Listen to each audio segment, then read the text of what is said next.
استادی بسنتی و مربی حضرت علامہ مولانا محمد رضوان کشمیری دامت برکات العالیہ، محتمین جامعہ نورالقرآن، سرپرست اعلیٰ جامعہ صفا اسلامیہ، وہ اپنے روحانی فانی بیان سے ہمارے قلوب و اذہان کو منور فرمائے۔ آپ صلی اللہ علیہ وسلم کے آگے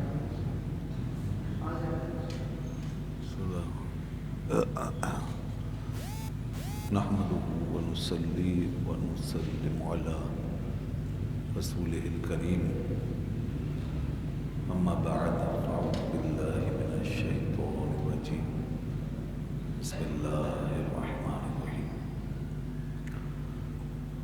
قال الله تبارك وتعالى في كلامه المجيد والفرقان الحميد، ثانية اثنين إذ هما في الغار إذ يقول لصاحبه لا تحزن إن الله معنا،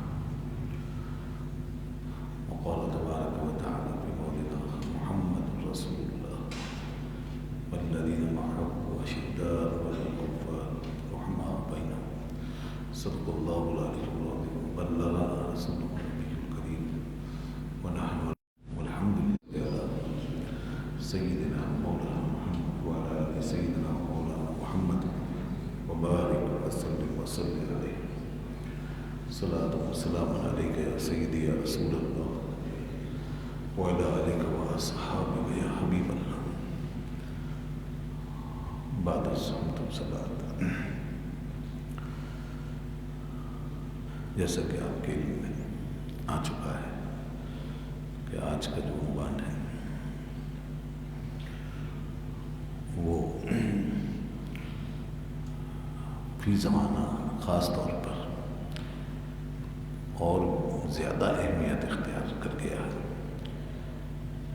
کہ جب لوگ اختلاف کرنے لگ جائیں اور صحیح راستہ چھوڑ کر غلط راستوں پہ چلنے لگے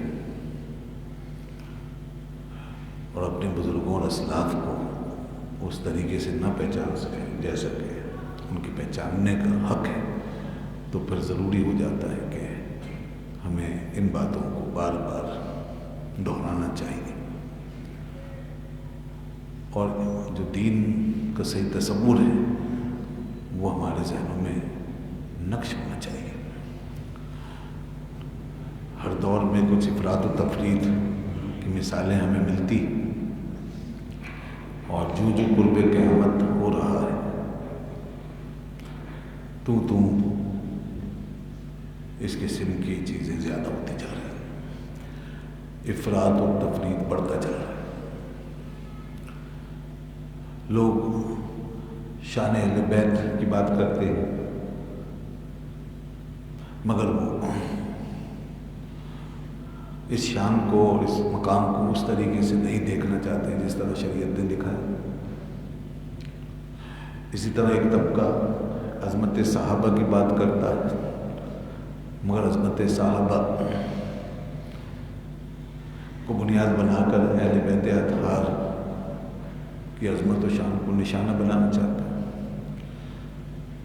تو کوئی بھی اہل بیت اطہار کی عظمت و شان کو بنیاد بنا کر صحابہ کی عزت و حرمت کو نشانہ بنائے، یا صحابہ کی عظمت و شان کو بنیاد بنا کر اہل بیت اطہار کی شان کو نشانہ بنائے، دونوں غلط ہیں،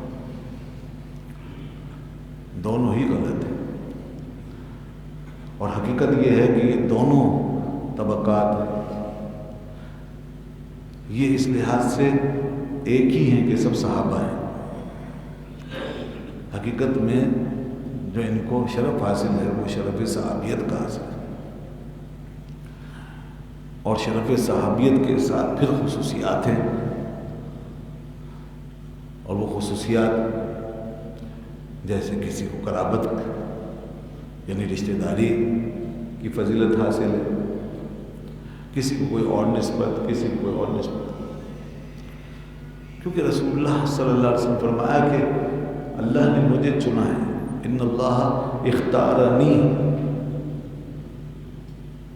اور فرمایا کہ واختار لی اصحابی، اور میرے لیے میرے اصحاب کو چنا ہے۔ اللہ نے مجھے بھی چنا تمام لوگوں میں، اور پھر میرے لیے میرے اصحاب کو چنا، تو یہ اصحاب میں سب آ گئے۔ اور پھر فرمایا کہ وَجَعَلَنِي فِيهِمْ وُزَرَاءَ وَأَنصَارًا وَأَصْحَابًا، اور پھر انہی اصحاب کے اندر اللہ نے میرے لیے وزراء بنائے، وزیر، میرے مددگار،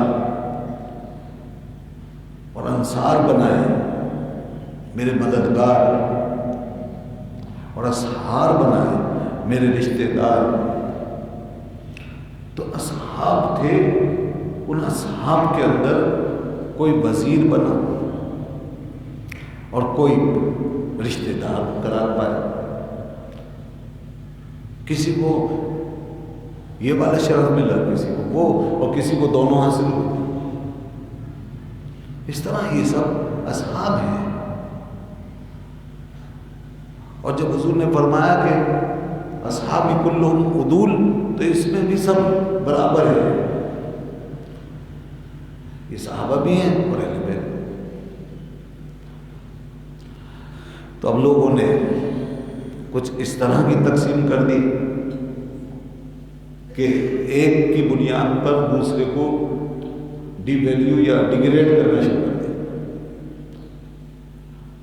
ان کو مانا تو ان کو ڈیگریڈ کر کیا، ان کو مانا تو ان کو ڈی ویلیو کیا، یا انہوں نے یہ سمجھا کہ ان کے ماننے کا حق یہ ہے کہ ان میں سے پھر چھانٹی کرو یا ان کو کم کرو، اور ان کو ماننے کا حق یہ ہے کہ ان کو کم کرو۔ اس طرح کے تصورات لوگوں نے اپنا لیے، اور اسی بنیاد پر پھر ایک نے دوسرے پہ الزام لگانے شروع کر دیے۔ تو بہرحال حضرت امام ربانی مجدد الفسانی رحمۃ اللہ علیہ فرماتے ہیں حق ان دونوں کے بیچ میں ہے۔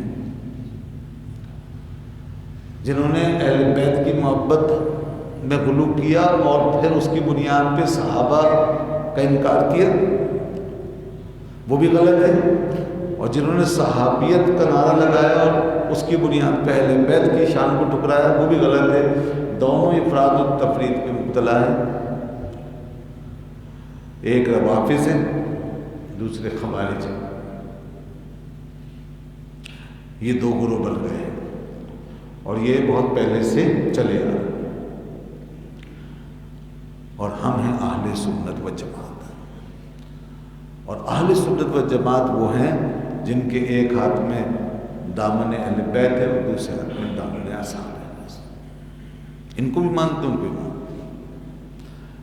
اسی لیے حضرت امام راضی رحمۃ اللہ علیہ کا وہ مشہور جملہ جسے ملا علی قاری رحمۃ اللہ علیہ نے بھی نقل کیا، انہوں نے دونوں ہستیوں کا ذکر کیا اور اس کو اہل سنت و جماعت کا عقیدہ قرار دیا۔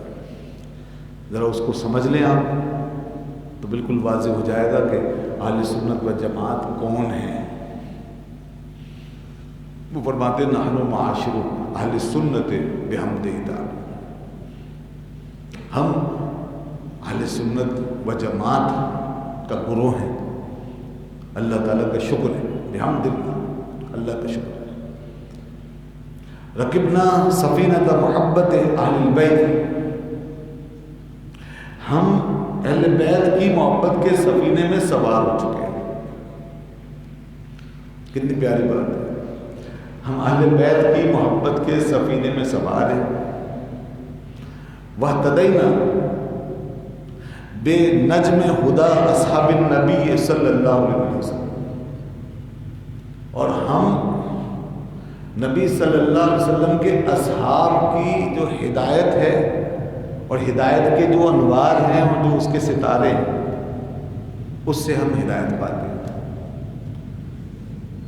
سفینہ جب ہوتا ہے نا تو اس کے لیے جو چیز ہدایت کا سبب بنتی ہے اور جو چیز راستہ دکھاتی ہے وہ ایک ہی ہے۔ پہلے زمانے میں ایسا ہی تھا، اب تو خیر اور بھی اور سائنسی ایجادات ہو گئی ہیں، مگر جو سفینوں میں سفر کرتے تھے ان کے لیے ایک ہی چیز ہوتی تھی جو انہیں راستہ دکھاتی تھی، سمندروں میں راستہ دکھانے والی چیز وہ ستارے ہوتے ہیں. اسی طرح صحراؤں میں بھی ستارے راستہ دکھاتے ہیں. اور یہ ستارے جو راستہ دکھاتے ہیں یہ بھٹکتے نہیں، نہ بھٹکاتے ہیں. ہمارے سائنسی آلات جو ہیں وہ ہمیں دھوکہ دے سکتے ہیں، مگر جو چیزیں اللہ نے فکس کر رکھی ہیں وہ دھوکہ نہیں دیتی. تو انہوں نے دونوں باتوں کا ذکر کیا. ایک کے حوالے سے سفینے کا ذکر کیا کہ محبت اہل بیت ہمارے لیے سفینہ ہے، اور تعلق صحابہ کرام کا تعلق یہ ہمارے لیے ہدایت کا ستارہ ہے. بس اب کیا ہے؟ تو اس لیے آگے فرماتے ہیں فَنَرْجُ النَّجَاةَ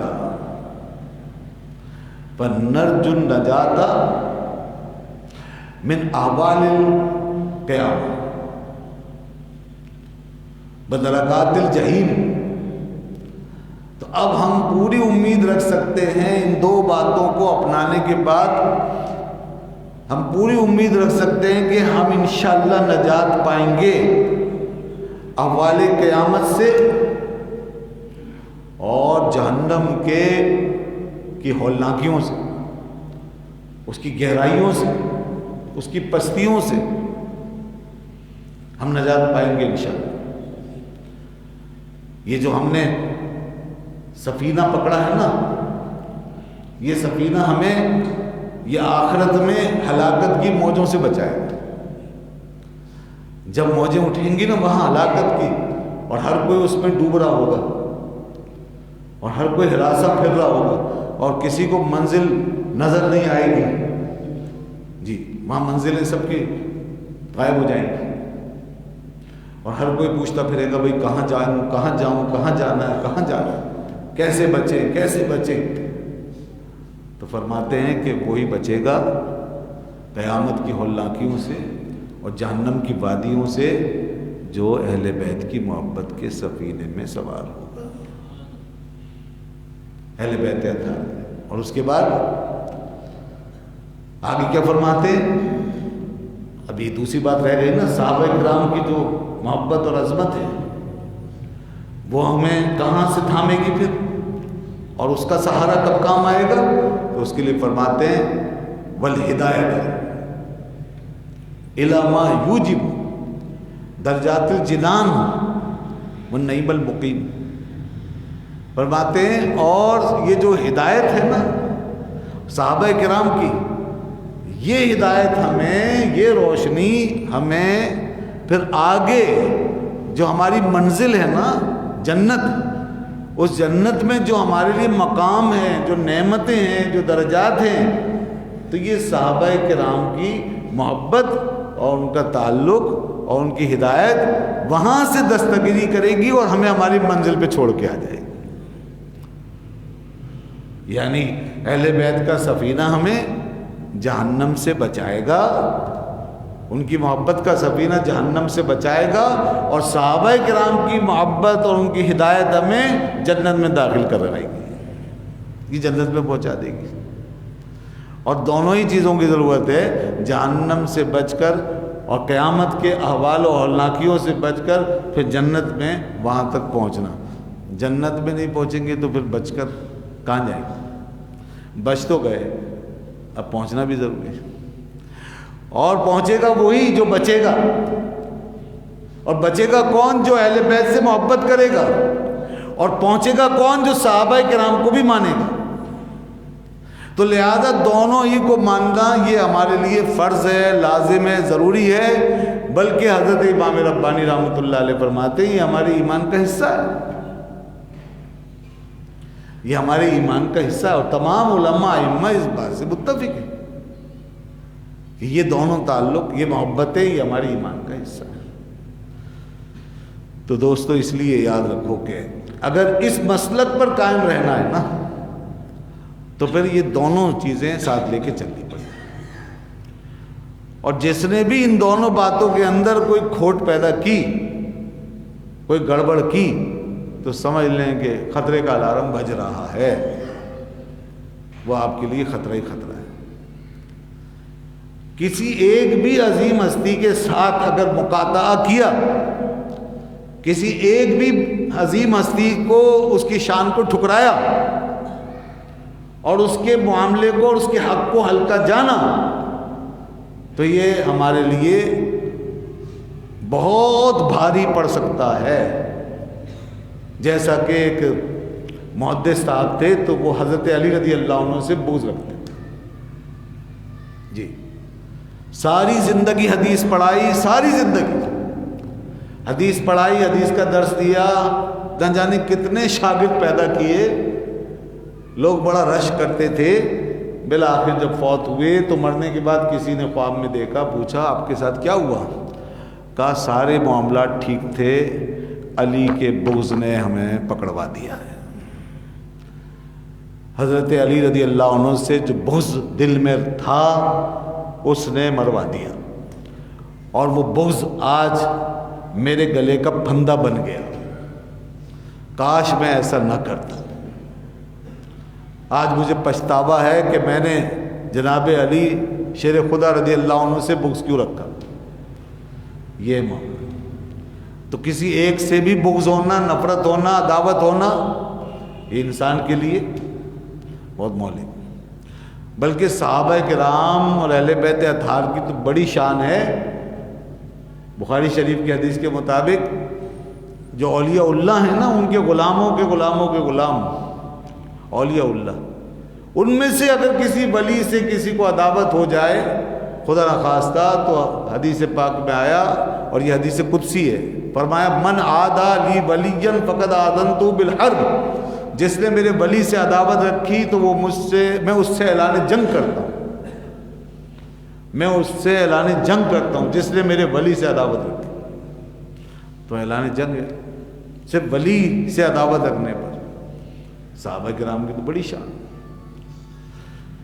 اس لیے دوستو یہ امت بہت بری طرح تقسیم ہو گئی۔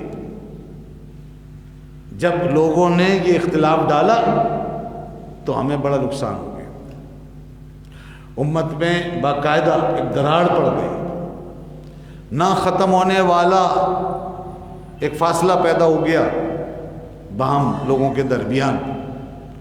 لوگ کہتے ہیں جی یہ فرقے کیسے بنے، آج یہ امت میں اتنے فرقے کیوں ہو گئے، اور ہم سب ایک کیوں نہیں ہو جاتے؟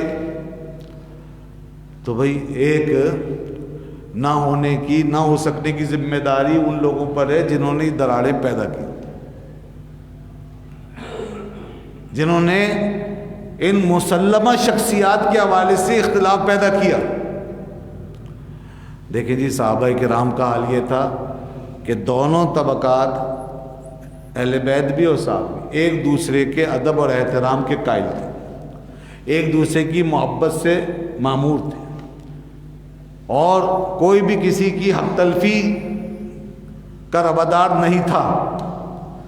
ایک دوسرے کی عظمت و شان کے سب معترف تھے، وہ جانتے تھے کہ کس نے کیا کارنامہ انجام دیا ہے اور کس کے بارے میں رسول اللہ صلی اللہ علیہ وسلم نے کیا فرمایا ہے، وہ سب جانتے تھے۔ چنانچہ یہی وجہ ہے کہ خلفائے راشدین، تینوں خلفاء، حضرت ابوبکر صدیق، حضرت عمر، حضرت عثمان رضی اللہ عنہم اجمعین نے اپنے اپنے ادوار میں رسول اللہ صلی اللہ علیہ وسلم کی قرابت داری اور رشتہ داری کا احترام ہمیشہ ملحوظ رکھا، بلکہ اس گھر کے جو بچے تھے شہزادے حسنین کریمین، ان کو بھی دیکھ کر کے وہ ایسے اٹھا لیتے تھے پیار سے، اور پھر اس طرح چومتے اور ان سے پیار کرتے کہ زبان سے کہتے جاتے کہ اے حسن تم علی کے نہیں نبی کے مشابہ ہو۔ یہ حضرت ابوبکر صدیق کا مشہور واقعہ ہے، اے حسن تم نبی صلی اللہ علیہ وسلم کے مشابہ ہو۔ تو اس طرح انہوں نے ان بچوں سے پیار کیا، اور جو اس گھرانے کے بزرگ حضرات تھے، خواہ ان کے مقابلے میں جونیئر ہی کیوں نہ ہو، ان کا احترام اپنی جگہ ملحوظ رکھا۔ اور یہی وجہ ہے جب سیدہ زہرا رضی اللہ عنہا باغ فدق کے مسئلے میں کچھ کبیدہ خاطر ہو گئیں ابتداً، اور انہوں نے جو اجتہاد فرمایا تھا اس کے مطابق مطالبہ بھی کیا، مگر سیدنا صدیق اکبر رضی اللہ عنہ نے ان کے سامنے واضح طور پر حدیث پیش کی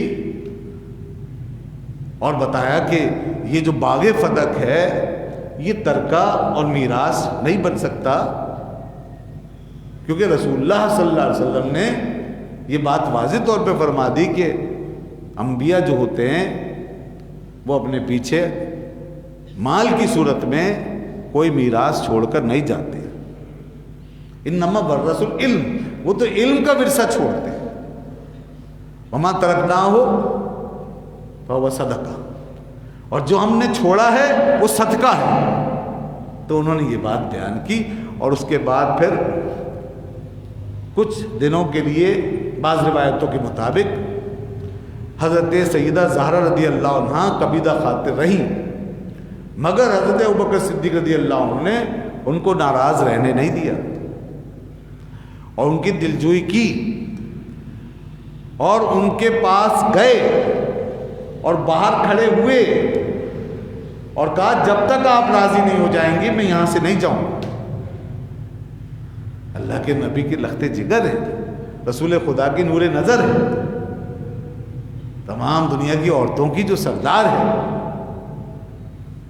وہ عظیم خاتون ہے. تو دیکھو حالانکہ سیدنا صدیق اکبر رضی اللہ عنہ کا اپنا مقام مرتبہ ہے، اور ان کو بھی رسول اللہ صلی اللہ علیہ وسلم کے گھرانے سے ایک رشتہ داری کا تعلق حاصل ہے، کیونکہ ان کی اپنی بیٹی رسول پاک صلی اللہ علیہ وسلم کی زوجیت میں داخل ہوئی، اور وہ بیٹی بھی ایسی کہ پھر علماء میں یہ بحث چلی کہ عورتوں میں سب سے افضل کون ہے. تو امت کا ایک طبقہ حضرت عائشہ صدیقہ کو افضل کہتا ہے، دوسرا حضرت بی فاطمہ الزہرا کو، تیسرا حضرت سیدہ خدیجہ الکبریٰ، چوتھا حضرت مریم سلام اللہ علیہ، اس طرح. اور ان کے بارے میں قرآن کی آیتیں شاہد ہیں، یعنی ان کی شان میں قرآن، ان کی شان میں بھی قرآن اترا اور بے شمار احادیث. تو مطلب یہ کہ سیدنا صدیق اکبر رضی اللہ عنہ بھی اس طرح کی نسبتوں کے حامل ہیں. مگر بہرحال جو ایک تعلق خاص طور پہ سیدہ زہرا کو حاصل ہے، رسول پاک کی لخت جگر اور ان کا جو شرف ہے اور ان کی جو شان و خصوصیت ہے، حضور کو ان سے جو الفت تھی، جو محبت تھی، جو پیار تھا، ان باتوں کو ابوبکر صدیق رضی اللہ عنہ کیسے نظر انداز کر سکتے. اور دوسری طرف انہوں نے شریعت کے تقاضے کو بھی پورا کیا کہ جو کچھ فرمان رسالت سنا تھا، جو کچھ اللہ کی کتاب اور رسول پاک کے فرمان سے وہ سمجھے تھے دین کو، اس پہ بھی قائم رہے اور اس کو آپ نے بالکل چینج نہیں ہونے دیا. کیا بات، سبحان اللہ. اب رہ گیا معاملہ یہاں کہ حضرت سیدہ زہرا رضی اللہ عنہا کی دلجوئی کیسے ہو، تو انہوں نے اس کے لیے جو کچھ کیا کسی اور سے شاید یہ بات بعید ہوتی. یہ سیدنا صدیق اکبر ہی کی شان تھی. اور بالآخر دیکھو اتنے عظیم مرتبے پہ ہونے کے باوجود، اتنے سینئر ہونے کے باوجود اہل بیت اطہار کے دروازے پہ کھڑے ہو گئے اور کہا کہ میں جاؤں گا نہیں اور یہیں کھڑا رہوں گا جب تک کہ آپ راضی نہیں ہو جاتے. پھر سیدنا علی رضی اللہ عنہ نے کہا حضرت سیدہ زہرا سے کہ ابوبکر کھڑے ہیں اور وہ اس طرح کہتے ہیں تو ان کو آنے دو اور ان سے بات کرو. تب حضرت سیدہ زہرا نے کہا ٹھیک ہے. اور جب سیدنا ابوبکر صدیق رضی اللہ عنہ پہنچ گئے تو پھر پردے میں رہ کر بات چیت ہوئی. اور کیا فرمایا انہوں نے؟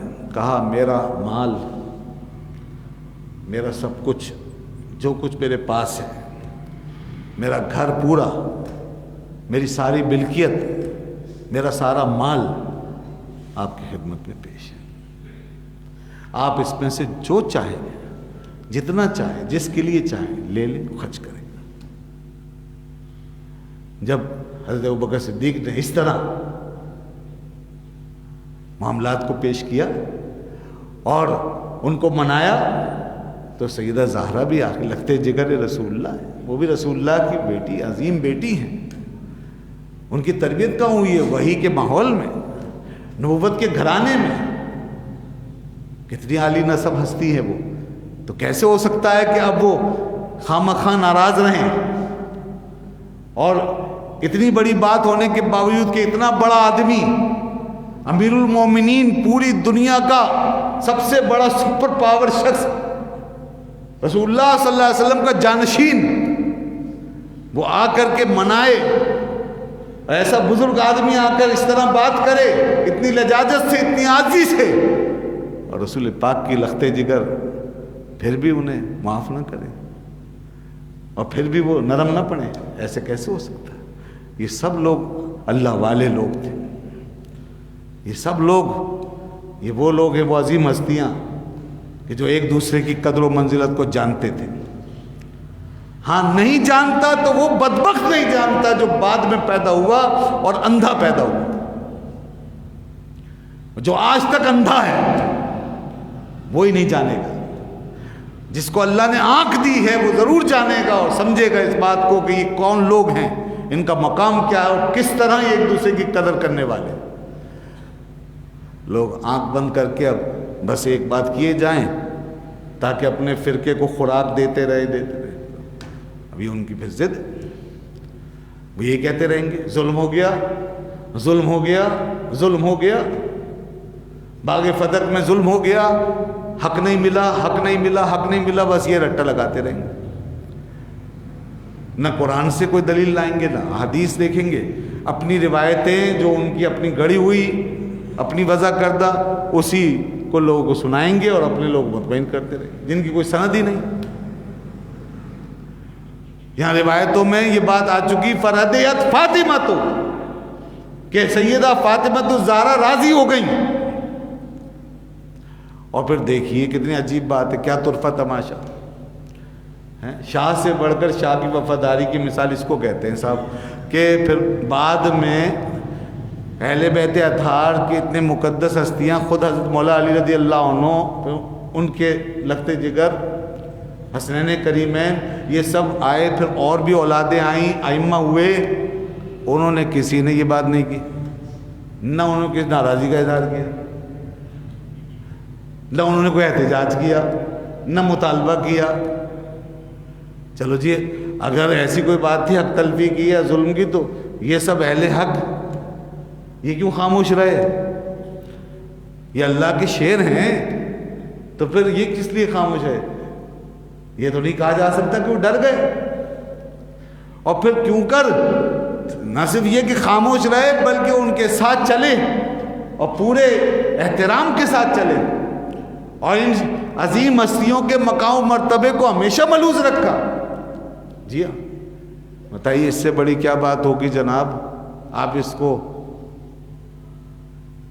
کیا سمجھیں گے سوائے اس کے جو اہل سنت نے سمجھا ہے کہ حضرت امام حسن کے یہاں اولاد ہو، لڑکے پیدا ہوں تو ان میں سے ایک کا نام عمر رکھیں.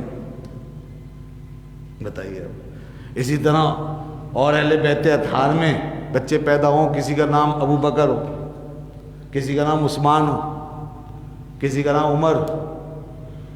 تو بتائیے اگر اس طرح کی کوئی بات ہوتی تو کیا یہ یہاں یہ مثال ملتی؟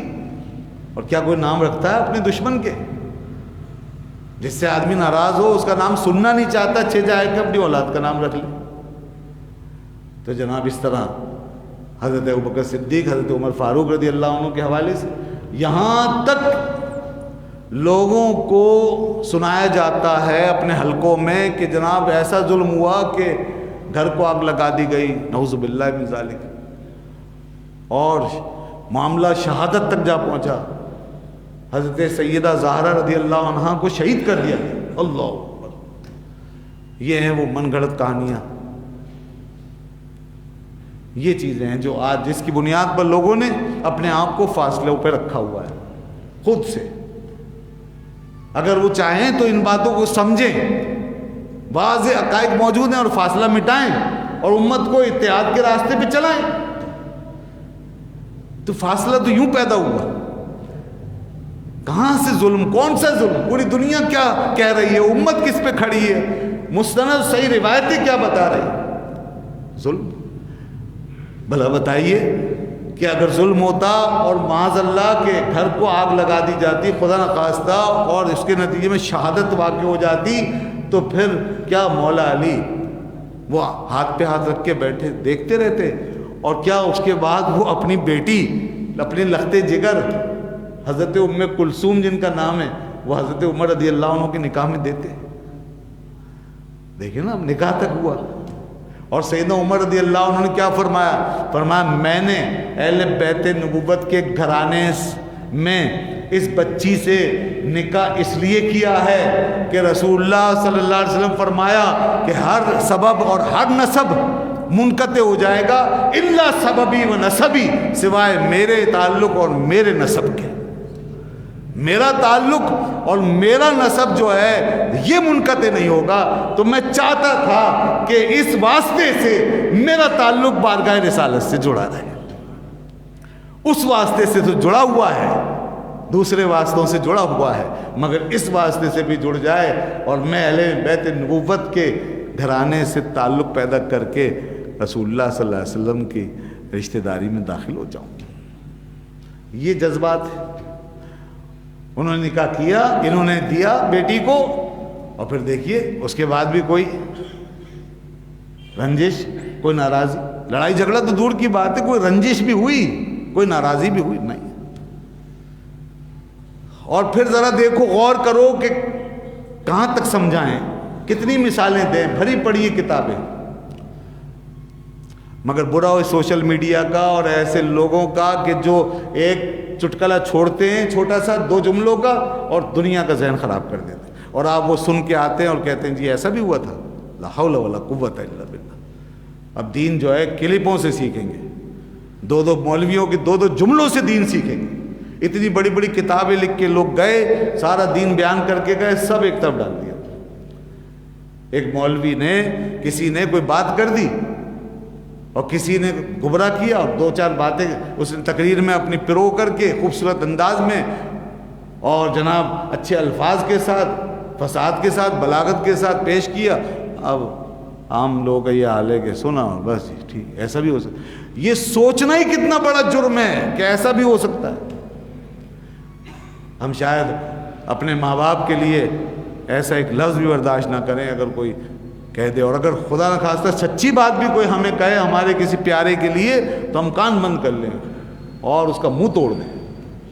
اگر وہ ہمارے سامنے ہو تو منہ توڑ دیں اس کا کہ تم نے میرے عزیزوں کے لیے یہ کہا.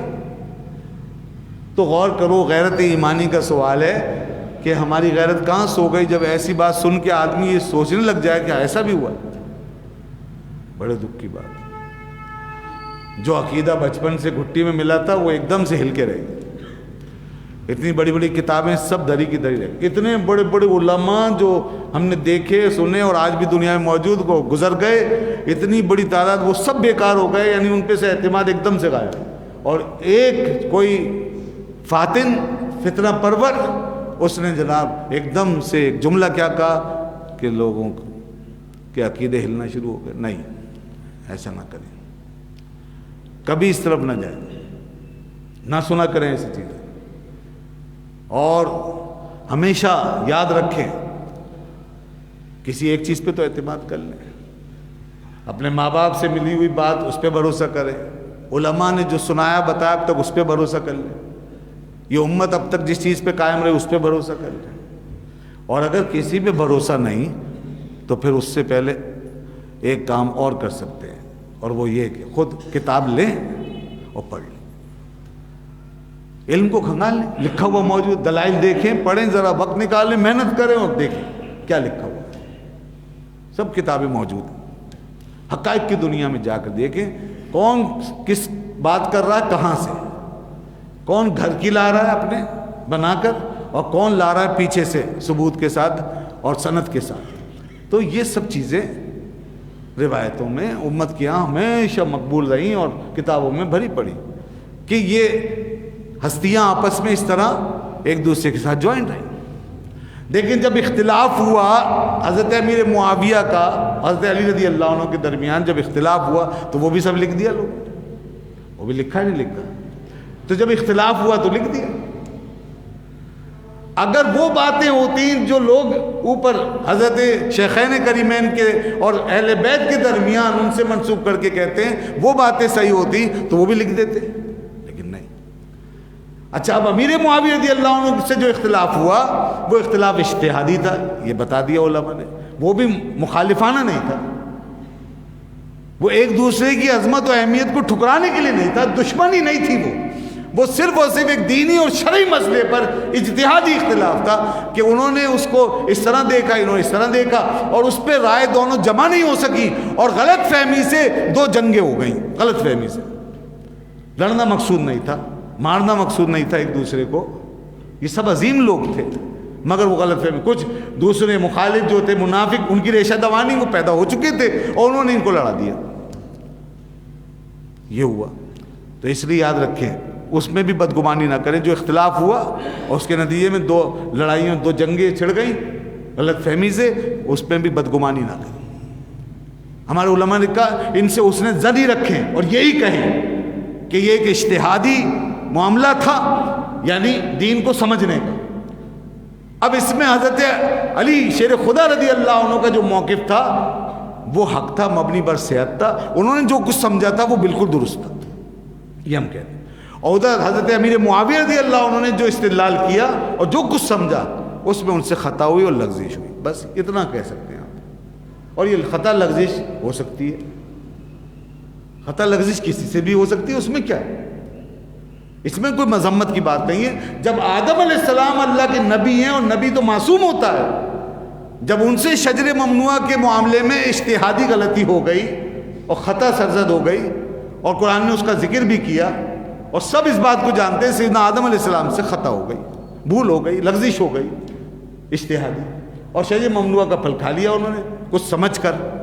اللہ نے فرمایا فَنَسِیَ آدم وَلَمْ نَجِدْ لَهُ عَزْمًا، آدم بھول گئے تھے، ہم نے ان میں کوئی عزم نہیں پایا تھا، یعنی وہ جان بوجھ کے ایسا نہیں کیا انہوں نے، تو خطا ہو سکتی ہے۔ اب اس طرح معاملات کو حساس بنا دیا جاتا ہے۔ اب حساس تو بنیں گے معاملات جب آپ نے خود ایک چیز کو کہیں سے کہیں پہنچا دیا۔ مثال کے طور پر لوگوں نے اہل بیت اطہار کے معاملے کو اور ائمہ اہل بیت کے معاملے کو اور اولاد مصطفیٰ صلی اللہ علیہ وسلم کے معاملے کو معصومیت کے درجے تک پہنچا دیا۔ بعض اتنے گمراہ ہو گئے ہیں، بعض کھلے عام کہتے ہیں کہ جی یہ تو انبیاء سے بھی افضل ہے، نعوذ باللہ من ذالک، کھلے عام کہتے ہیں انبیاء سے افضل ہے، اور غیر نبی سے غیر نبی کو افضل قرار دینا یہ دائرہ اسلام سے نکال دے گا، دین ایمان کی نفی ہے پوری پوری۔ اور بعض جو ہیں وہ اس طریقے سے مانتے ہیں اور یوں اس طریقے سے بھی وہ نبی کے برابر پہنچا دیتے ہیں کہ یہ معصوم ہے۔ حضرت سیدہ زہرا رضی اللہ عنہا کو معصوم قرار دینا یا کسی بھی اہل بیت اطہار سے یا صحابہ سے کسی کو بھی معصوم قرار دینا جو نبی نہیں ہے وہ معصوم نہیں ہو سکتا۔ معصوم صرف انبیاء ہوتے ہیں، معصوم انبیاء ہیں اور فرشتے ہیں، انسانوں میں معصوم صرف انبیاء ہیں، غیر نبی کو معصوم قرار نہیں دے سکتے، یوں بھی نبی کے برابر کر دیا۔ تو اس طرح کی جب چیزیں آئیں تو انہوں نے پھر آگے چل کر اس بنیاد پہ پھر نشانہ بنایا، پھر اختلاف کو انہوں نے اس طرح پیش کیا کہ گویا کہ یہ دوسری طرف سے کفر ہو گیا۔ ظاہر ہے جب آپ نے معصوم اور نبیوں کے برابر، نبیوں سے افضل مانا تو پھر آپ کو کفر ہی لگے گا پھر تو سارا ادھر، اس لیے پھر لان تان اور کیا کیا انہوں نے یہ والا محاذ سنبھال لیا، لان تان کا محاذ سنبھال لیا نہیں۔ رسول اللہ صلی اللہ علیہ وسلم فرمایا اذا ذکر اصحابی فامسکوا، جب میرے اصحاب کی بات ہو تو خاموش ہو جاؤ، رک جاؤ، جب میرے اصحاب کی بات ہو تو رک جاؤ۔ حدیث پاک میں آیا فرمایا اللہ اللہ فی اصحابی، اللہ اللہ فی اصحابی، میرے صحابہ کے معاملے میں اللہ سے ڈرو، میرے صحابہ کے معاملے میں اللہ سے ڈرو۔ یہ سب کے لیے کہا جا رہا ہے، سب تمام صحابہ ڈرو۔ لا تتخذوهم غرضا من بعدی، تم میرے بعد ان کو اپنی تنقید کا نشانہ نہ بنانا۔ فمن احبهم فبحبی احبهم ومن ابغضهم فببغضی ابغضهم، جس نے ان سے محبت کی اس نے میری محبت کی وجہ سے محبت کی، جس نے ان سے نفرت کی اس نے میری نفرت کی وجہ سے نفرت کی۔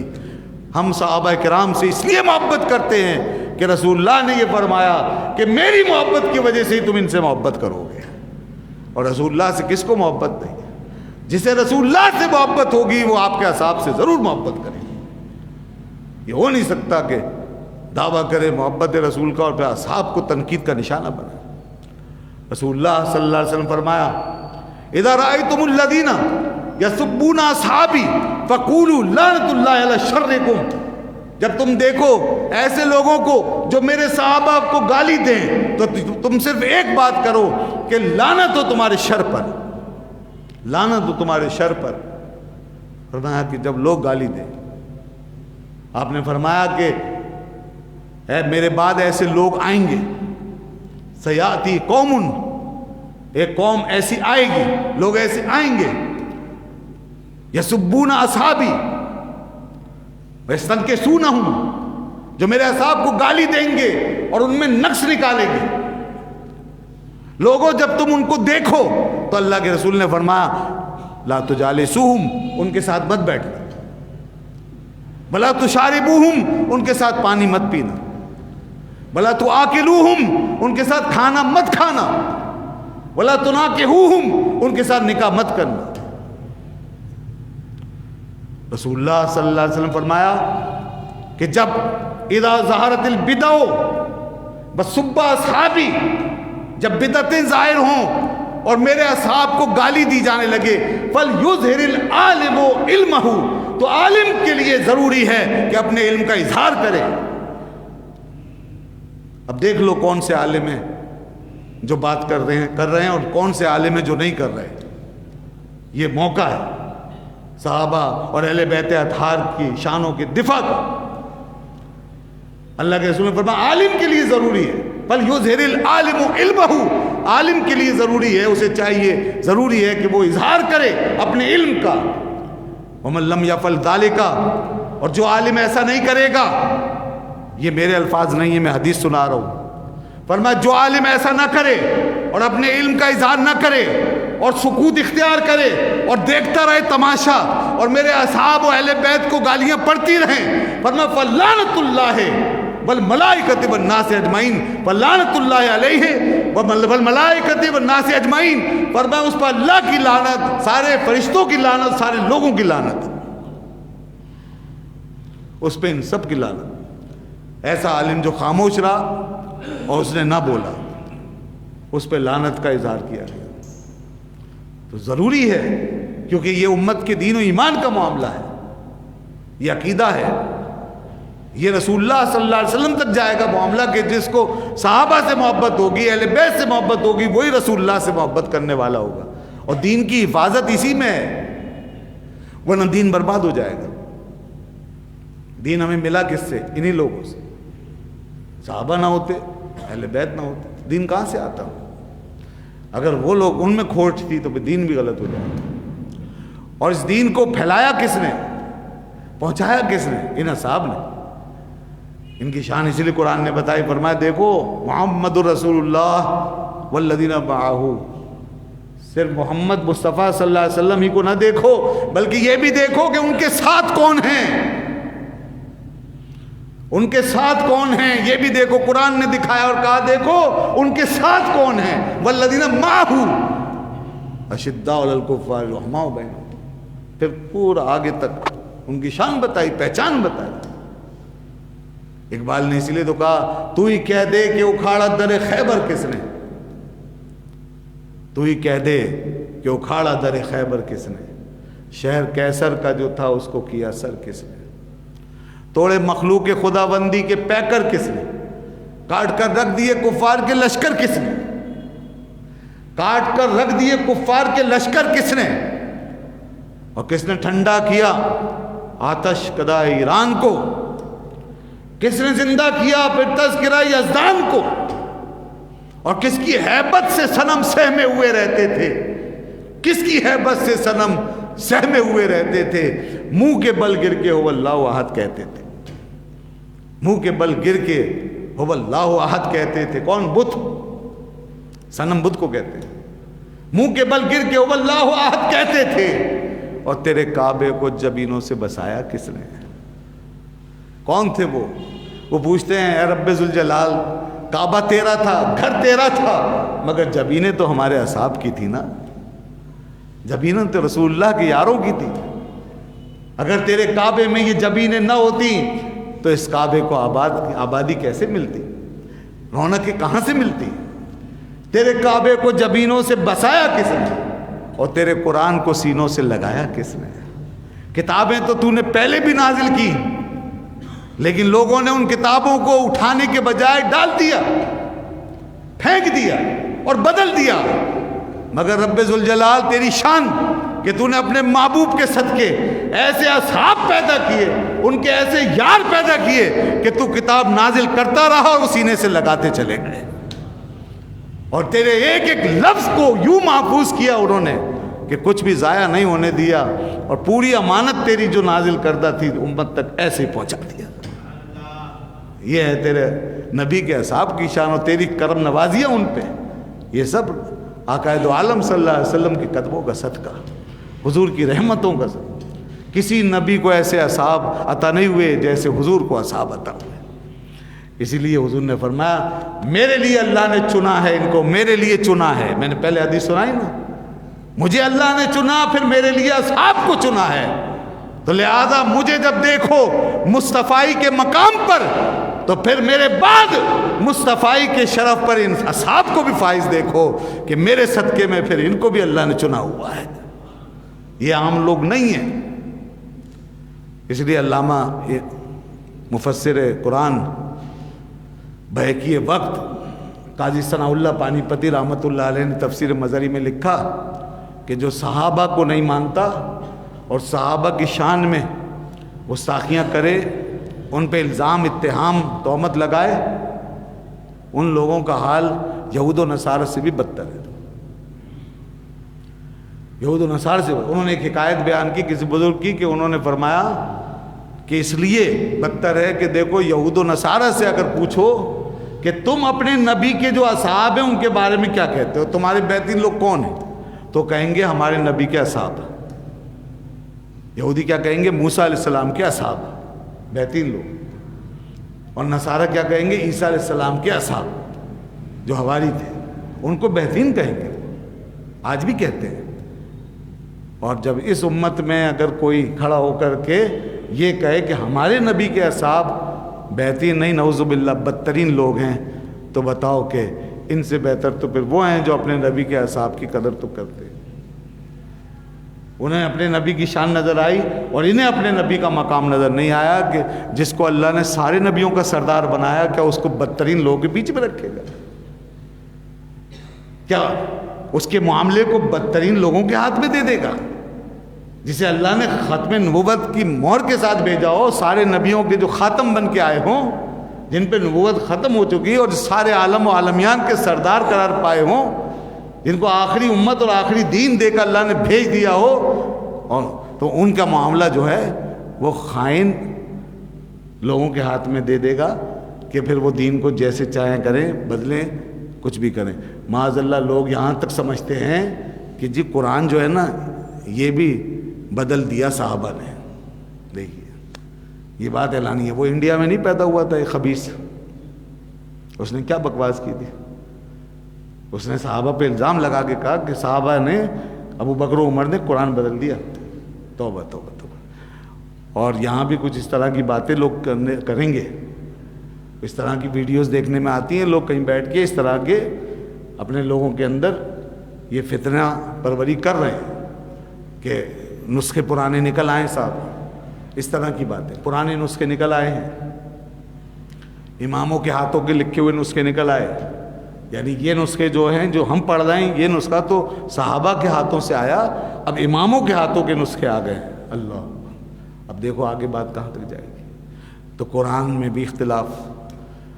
تو ایک بات سمجھ لیجئے, جو حضور کے صحابہ سے ہٹا وہ پھر پورے دین سے گیا ہے, بچے گا نہیں, وہ دین سے ہی جائے گا پھر. اسی لیے حضور نے فرما دیا جو ان سے بغض رکھے گا وہ میرے ساتھ بغض رکھے گا, وہ دین سے بغض رکھے گا, اس کا دین محفوظ نہیں رہے گا. اور یہ جو ہمارے اندر کچھ لوگ غالی پیدا ہو رہے ہیں اور جو اس طرح کی باتیں ہلکے ہلکے کرتے ہیں اور پھر آہستہ آہستہ اس طرف لے جاتے ہیں, کبھی علی علی کروا کے, کبھی اہل بیت کی محبت کا سہارا لے کر غلو کر کے اور بڑے اہل بیت کی محبت کے پرستار بن کے پھر دیکھیے ان کی نیتیں، ان کے اغراض، ان کے منہ سے پیدا ہونے والی بدبو عقیدے و ایمان کے معاملے میں، اس کو ذرا محسوس کیجئے کس طرح وہ اشاروں کنایوں میں اور کبھی صراحتاً آہستہ آہستہ لوگوں کو اس مسلک سے جو اہل حق کا اس سے ہٹاتے ہیں اور آپ کو دائیں بائیں کرنے کی کوشش کر رہے ہیں، اور کوشش کر رہے ہیں پوری کہ جگہ بنائیں کسی طرح۔ بالکل بائیکاٹ کیجئے ایسے لوگ، قطعاً نہ سنیں، بچ کے رہیں ان لوگوں سے۔ پنجاب میں بعض علاقوں میں اس قسم کے لوگوں نے اپنا اچھا خاصا اثر پیدا کر لیا، لیکن یہاں کراچی میں ابھی ان کا اتنا ایسا اثر نہیں، مگر کوشش کر رہے ہیں کسی طریقے سے گھس جائیں۔ اور سوشل میڈیا پہ تو ہر کوئی گھسا ہوا ہے اور لوگ اس کو ہر چیز کو دیکھ لیتے ہیں، مگر بچ کے رہیں، ہر طرح سے بچیں، اور بالکل وہی امام راضی نے جو فرمایا اس پر قائم رہیں، اور وہی عقیدہ ہے پوری امت کا۔ پھر اعلیٰ حضرت امام احمد رضا خان رحمۃ اللہ علیہ نے ہمیں وہی دیا اور کہا کہ اہل سنت کا ہے بیڑا پار، اہل سنت کا ہے بیڑا پار، اصحاب حضور نجم ہے اور ناؤ ہے اطرت رسول اللہ کی، کہ وہ نجم ہے ستارے ہدایت کے اور یہ ناؤ ہے۔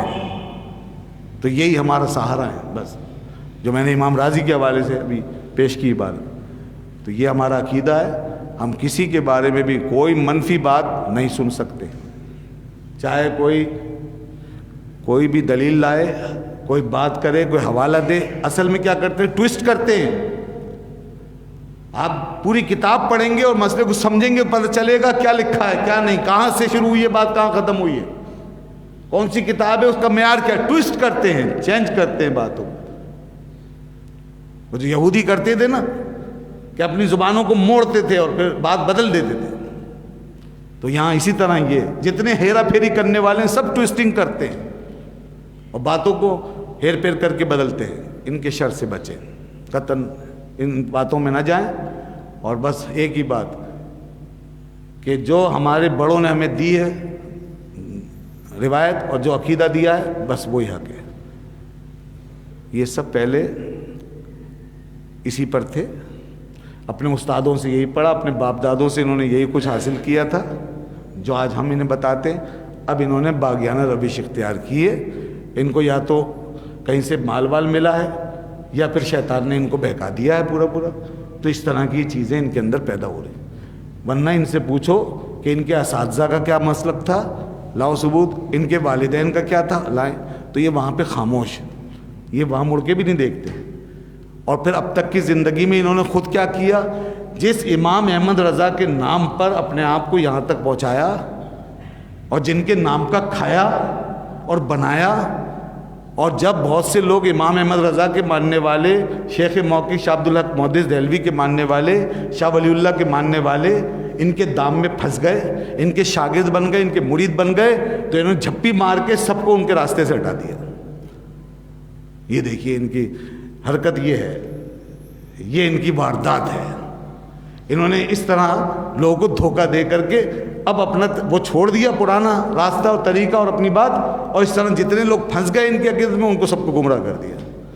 اللہ تعالیٰ اس شر سے محفوظ رکھے، جن کا ماضی کچھ اور حال کچھ ہے، جو پہلے کچھ کہتے اب کچھ کہتے ہیں، جن کے اساتذہ نے انہیں کیا پڑھایا، کچھ پڑھایا اور یہ کچھ اور پڑھ رہے ہیں، جن کے ماں باپ ان کو کسی اور راستے پہ چھوڑ کر گئے اور یہ کسی اور راستے پہ جا رہے ہیں، حالانکہ ان کے بڑوں میں بڑے بڑے علماء اور مشائخ تھے۔ بعض وہ ہیں جن کے والد اور دادا بڑے بڑے علماء مشائخ ہیں، اور ہم ان کے احترام کے قائل ہیں، ان کی عزت و حرمت کے قائل۔ کاش وہ آج موجود ہوتے تو ان کو کان پکڑ کے سیدھا کرتے، لیکن یہ ان کے ہوتے ہوئے ایسی حرکت کر بھی نہیں سکتے تھے۔ یہ سب کچھ جو کچھ ہوا ہے بڑوں کے جانے کے بعد ہوا، اب چونکہ لوگوں نے ان کو بڑا بنا لیا تو اب یہ شیر ہو گئے، اس لیے اس طرح کی چیزیں یہ کرنے لگے۔ اللہ تعالیٰ ان کے شر سے ہمیں آپ کو سب کو محفوظ رکھے۔ اور آخری بات یہ کہ حضرت علی رضی اللہ عنہ نے خود فیصلہ کر دیا، لا تفضلونی علی الشیخین، مجھے شیخین پہ فضیلت مت دو۔ یہ بات بار بار کی، جب لوگوں نے ان کی محبت میں غلو کیا آپ نے سختی سے روکا اور کہا نہیں، اور فرمایا کہ اگر کوئی یہ کرے گا تو میں اسے مفتری کذاب کی حد لگاؤں گا۔ لہذا آپ کوڑے مارتے تھے اور ایسے لوگوں کو بھگاتے اور دور کرتے کہ میں شیخین سے افضل نہیں۔ یہ ان سے ثابت ہے اور متعدد لوگوں نے، بے شمار لوگوں نے نقل کیا ہے، اور اس بات پر تقریباً امت کا اجماع ہے. امام ربانی مجدد الفسانی رحمۃ اللہ نے لکھا اس بات پر اجماع ہے. اور ابو الحسن اشعری اور کس کس نے یہ بات بیان کی کہ اس بات پر اجماع ہے کہ سب سے افضل حضرت ابوبکر صدیق ہے، اس کے بعد حضرت فاروق اعظم رضی اللہ عنہ، ان سے افضل کوئی اور نہیں ہے. انبیاء کے بعد پوری دنیا انسانیت میں سب سے افضل حضرت ابوبکر صدیق اور پھر حضرت عمر فاروق رضی اللہ عنہ. اللہ تعالی ہمیں اپنے ان بزرگوں سے محبت کرتے رہنے اور ان کی عظمت و عزت و حرمت کے راستے پر چلتے رہنے کی توفیق عطا فرمائے اور ہمیں اسی دین و ایمان پہ زندگی اور اسی پہ موت نصیب فرمائے. وآخر دعوانا الحمدللہ رب العالمین.